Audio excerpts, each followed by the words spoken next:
So when we get into it, you guys are going to remember this image.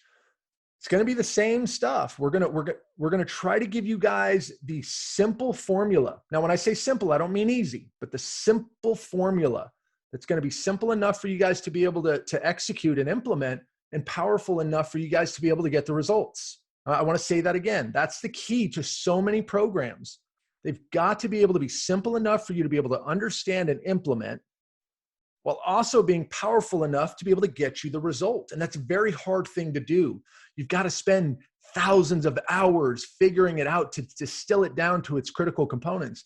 And we've done that work, and that's where we want to be able to extend that to you, so you can take the shortcut. So the A player profile for your practice, we talked about how critical it is, again, when you're recruiting these people onto your team. It's the same thing when you're trying to grow your team members into A players. Same criteria. We want that continuity. Okay. And as a refresher to these three areas, we want our team members to be continuously passionate about the impact the practice is having on the community that we're serving, just like you are. And we want to try to grow that sense of passion, just like your sense of passion has grown over the years as you've continued to see the expanded impact on the lives of the people and the families that you guys have been pouring into. We want them to be aligned on how we approach our work. So again, we can build high levels of trust on the team, as we talked about last week. And the high level of trust that we will build on the team is what's critical to driving performance up. Now, with how we approach our work, the key on that is when we get into really stressful situations, that's where sometimes we show up differently than we normally would.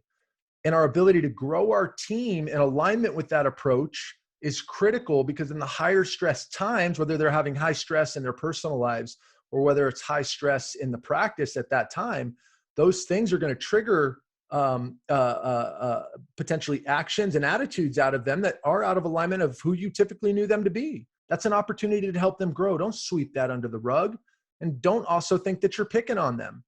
You're leveraging an opportunity where a high stress situation has taken them out of their powerful self and who they normally show up to be. And you're going to be able to point that out to them. You're going to be the person that cares enough about them to show them, hey, there's this thing. You are fantastic in these areas, and there's this thing as well that I think if you work on, it's going to take you to the next level. And lastly, we obviously want them to be highly skilled in their role so they can continue to create better outcomes for patients and for the practice. But these are the three critical areas.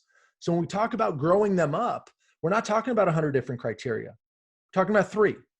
And there's stuff inside of it for each role, and every practice is different, like we talked about last week, in terms of how you define these three things. But this is the set of criteria.